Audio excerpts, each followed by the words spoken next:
Friends, my name is Nizamuddin Ahmed Siddiqui and I am Assistant Professor of Law at West Bengal National University of Juridical Sciences, Kolkata. The present module, entitled Sensitization of International Bodies, Interpretation of Judicial Decisions, has been written by Professor Rohini Sen, Assistant Professor, Jindal Global Law School, OP Jindal Global University. The learning objectives of the present module include: number 1, to give students an overview of the relation between international court and international humanitarian law, to have an understanding of international human rights law as per judicial decisions. Friends, let us begin with history first. In 1990s, the citizens of various countries in the Middle East and the North Africa started to protest against their dictatorial regimes. In response to the protesters, many regimes resorted to violent or fatal measures. There was gross violation of human rights committed by these regimes. Some of these unpopular leaders were removed and subsequently were prosecuted in the national courts. However, it may be challenged for the national courts to prosecute its former leader because of biasness.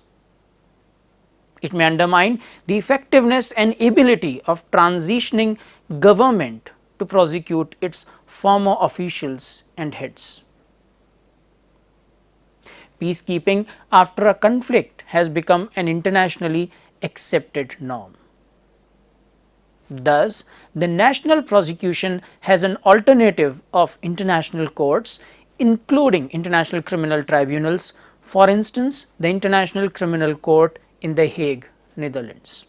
The link to armed conflict for prosecuting crimes against humanity was crystallized by the International Criminal Court as no, by being the first international tribunal to formally remove armed conflict as a de jure or de facto requirement for crimes against humanity. ICC can adjudicate over national judiciaries only when national courts are unwilling or unable. Moreover, the presence of an ICC prosecution of crimes against humanity outside armed conflict can galvanize civil society groups and other national actors like embassy officials, lawyers and judges to place stronger pressure on their governments in light of the prosecutions. For instance, the UN Security Council issued warrants for arrest with reference to ICC against Muammar al-Gaddafi and his associated for violently killing hundreds of protesters under his regime in 2011. Friends, let us now discuss the role of courts in identifying and interpreting the rules of international humanitarian law. We need to remember that judicial decisions are recognized as subsidiary source of international law. Treaties and customs are the main sources of international law under Article 38(1) of the ICJ statute. The authoritative statement of the sources of international law in the statute of the International Court of Justice treats judicial decisions as a subsidiary means for determination of the rules of law. Article 59 excludes the doctrine of stare decisis, the binding force of a judicial decision as a law creating precedent. Even though a judicial decision on a law is not binding, it however does carry legal weight. A judgment can be persuasive depending upon its quality. Though in practice courts consider the decisions of other tribunals, but the statute of the tribunals, it does not attach any value to the decision nor to the precedents. For instance, the Rome Statute speaks about precedent within the International Criminal Court itself, when it states in very general terms that the court may apply principles and rules of law as interpreted in its previous decisions. The constant reference to the case laws of other tribunals, as argued by some scholars, increases the danger of the field becoming overly self-referential. On the other hand, the decisions for courts like Nuremberg and Tokyo reflects agreement among the states that created them, and their constituent instruments set down provisions that were either declaratory of existing law or which had been gradually transformed into customary international law.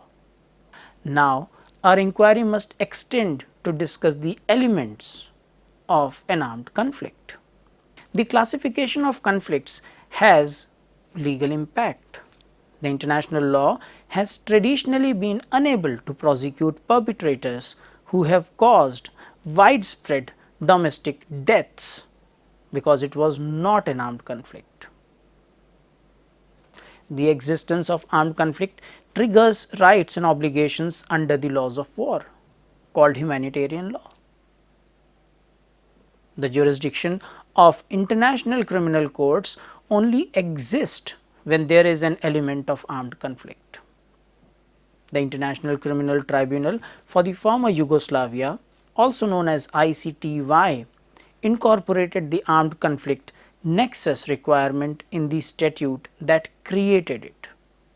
The ICTY, established by the UN Security Council in 1993 to deal with crimes of genocide, crimes against humanity and war crimes committed since 1991, is currently undertaking proceedings against about 90 people, most of whom were in leadership positions or were responsible for large scale crimes in former Yugoslavia.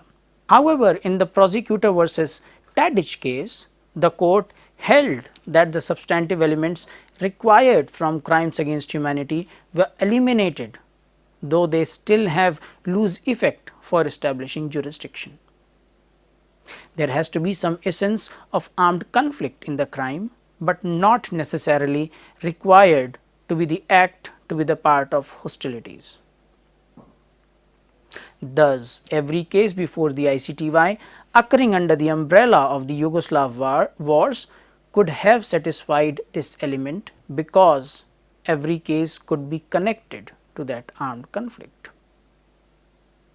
International Criminal Tribunal for Rwanda, also known as ICTR, incorporated no requirement of substantial nexus, but mandated armed conflict as an indirect jurisdictional element.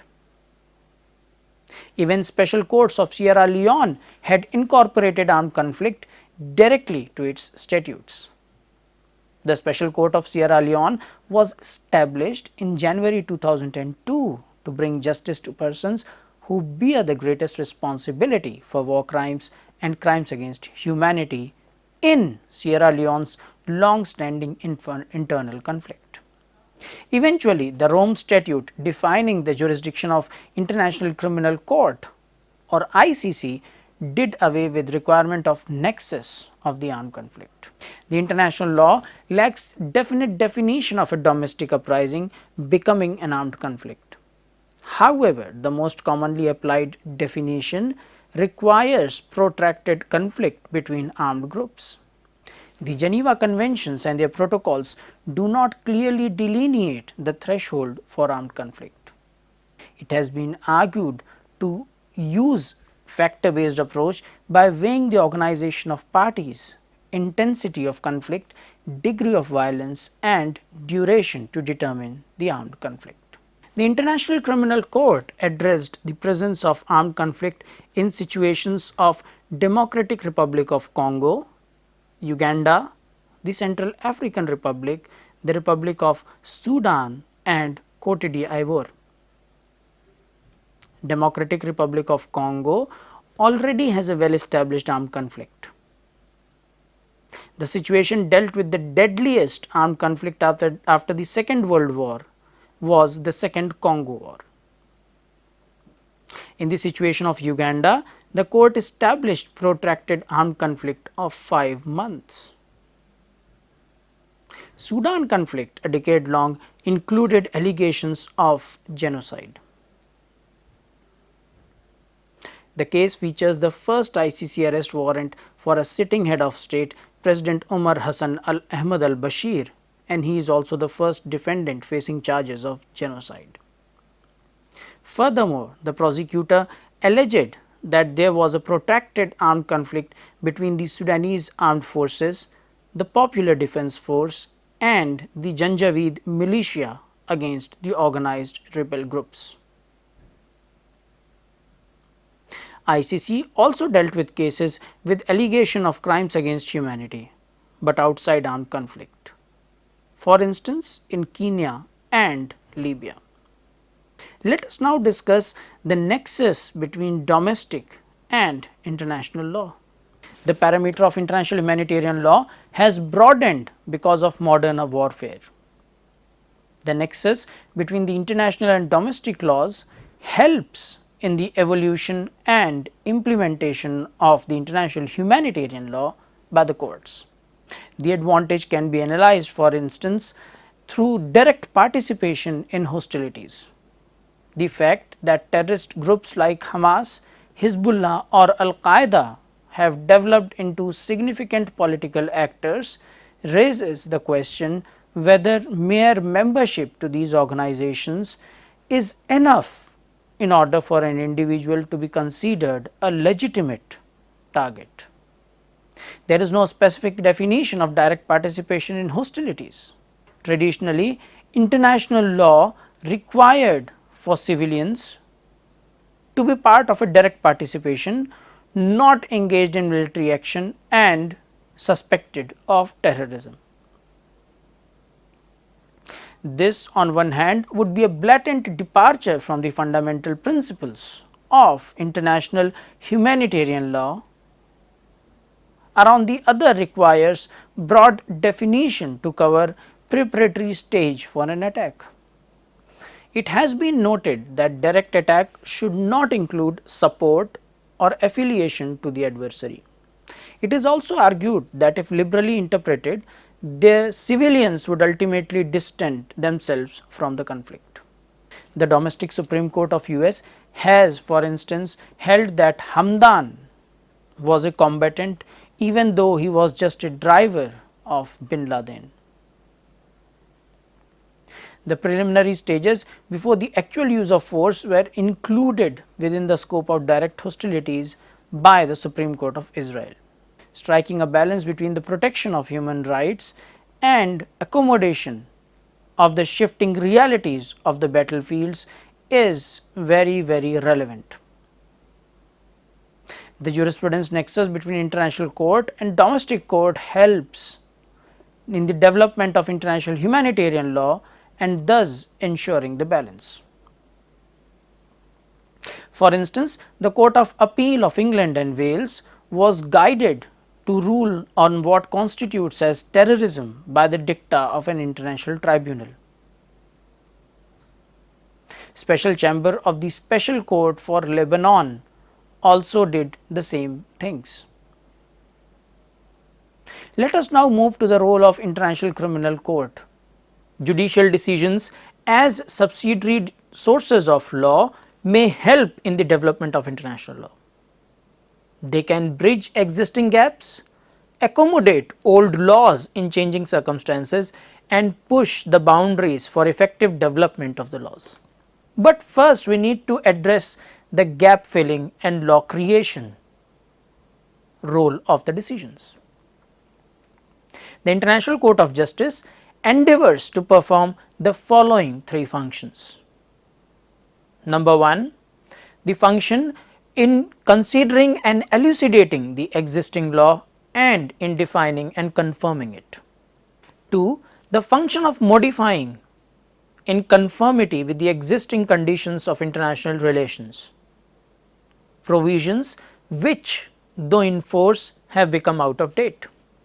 And number 3, the function of creating and formulating new precepts both for old problems where no rules exist and also for new problems. The issue of gap in international law has been referred as the situation of non-liqué, which proposes restriction in the evolution of international law.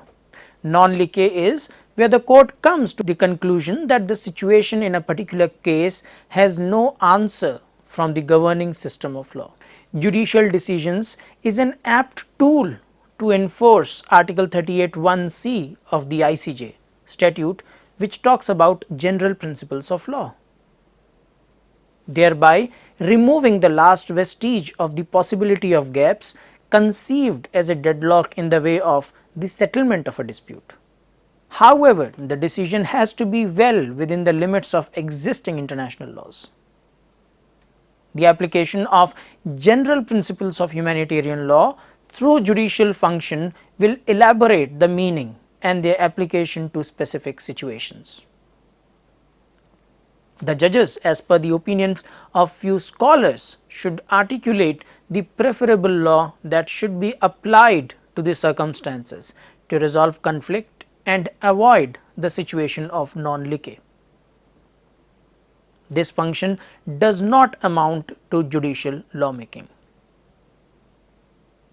On the other hand, it is argued that the principle on which the court acts, be it one of prohibition or one of authorization, leaves no room unoccupied by law and consequently no space available to be filled by the non-liqué doctrine or by arguments traceable to it. It is, for instance, argued in by the nuclear states that the law permits use of nuclear weapons under certain circumstances and has thus not expressly prohibited its use and does not involve the matter of gap in law. This approach may grant a degree of legality to everything that is not expressly prohibited, even though the law may be deliberately silent or neutral on the matter.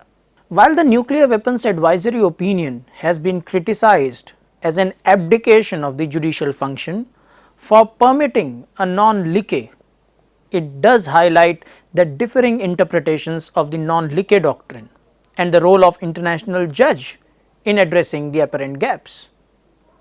To fill the gaps, the court may create law when interpreting the existing law. Its decisions may not be categorized as mere determination or elucidation of the law. Judicial development may amount to lawmaking. The traditional function of the judiciary is limited to find and apply the codified law, which is losing its ground domestically. There is blurred boundary which separates articulation of codified laws and its judicial legislation. Using creative approach like purposive interpretation, the court can expand its role and actually carry out the functions of legislation. This could eventually threaten the state's sovereignty, however, and therefore, if exercised within reasonable limits, it may also create a destructive trap. Let us now discuss the role of court in international humanitarian law. Contemporary humanitarian law is the outcome of a long normative process, whose more immediate origins date back to the late 19th century with the movement towards codification of the laws and customs of war. The Hague Law, the Geneva Law are two prominent sets of rules. The International Court of Justice, in its advisory opinion on legality of the threat or use of nuclear weapons case, stated that international humanitarian law contains rules regarding the conduct of hostilities and as well as those protecting persons in the power of the adverse party. The court establishes that the fundamental ethical values of international humanitarian law are similar to that of human rights law. They both are concerned with human dignity. The court recognizes the importance of applying human rights treaties even in the time of armed conflict. It also confirms that the provisions of Geneva and Hague Conventions are declaratory of customary law. The rules of international law, which are so fundamental to ensure international public order that the states cannot derogate from them, form the notion of jus cogens. International Court of Justice has addressed the issue of jus cogens or related concepts such as obligation erga omne in various contexts closely linked to humanitarian law. For instance, the idea of fundamental human rights, the prohibition of threat or use of force, and the people's right to self-determination. The idea about obligation erga omne was first referred by the court in its advisory opinion on reservations to the Convention on the Prevention and Punishment of the Crime of Genocide 1951. It held that outlying genocide fell within the obligation erga omne, which is an obligation towards the entire community of states. The court, through a series of case laws, has established various fundamental principles of international humanitarian law. For instance, the advisory opinion on the legality of the threat or use of nuclear weapons, as we have already discussed. Let us now move on to the principles. Fundamental principles relating to the conduct of hostilities. The principle of distinction between combatants and not combatants. According to the court, this principle is aimed at the protection of the civilian population and civilian objects and establishes the distinction between combatants and non-combatants. The states must never make civilians the object of attack and must consequently never use weapons that are incapable of distinguishing between civilian and military targets. The distinction between non-combatant and combatant forms the cornerstone of international humanitarian law. This basic principle derives from the axiom that is the very foundation of humanitarian law, namely that only the weakening of the military potential of the enemy is acceptable in time of armed conflict. Judiciary acknowledges the principle of distinction, the prohibition of indiscriminate weapons and the prohibition of attacks against civilians. It confirms that the prohibition of the use of indiscriminate weapons is an integral part of customary principle of distinction under humanitarian law. The prohibition of the use of weapons that cause superfluous injury or unnecessary suffering is again an interesting area. According to the court, this is the second cardinal principle on constituting the fabric of humanitarian law, which governs the conduct of hostilities. According to this principle, it is prohibited to cause unnecessary suffering to combatants. It is accordingly prohibited to use weapons causing them such harm or uselessly aggravating their suffering. In application of that second principle, states do not have unlimited freedom of choice of means in the weapons they use. The court defined the unnecessary suffering caused to combatants as harm greater than the unavoidable to achieve legitimate military objectives. The assessment of the legality of a weapon or its use depends therefore on the balance between the degree of injury or suffering inflicted and the degree of military necessity in the light of particular circumstances of each case. The greater the military advantage, the greater will be the willingness to tolerate higher levels of suffering.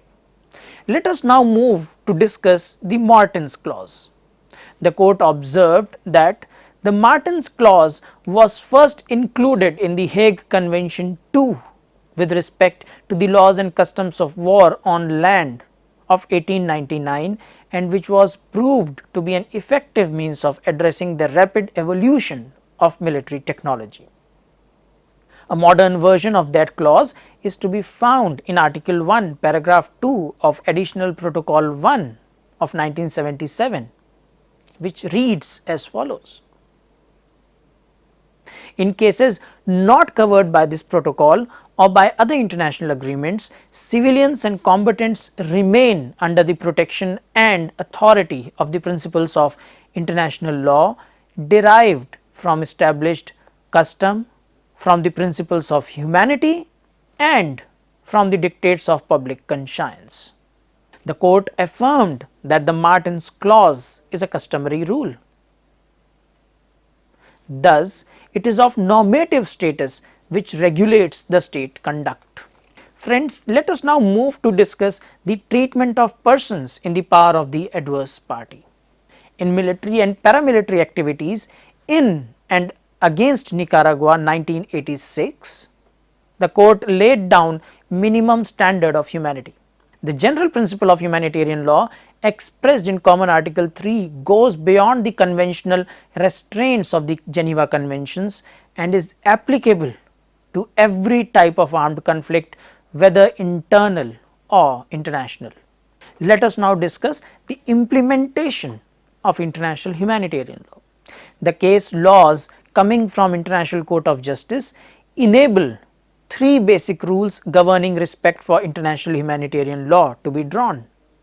Number 1, the obligation to respect and to ensure respect for humanitarian law. Number 2, humanitarian assistance. And number 3, the prohibition of genocide. With this, friends, we come to an end of this module. I thank you all for your patient hearing.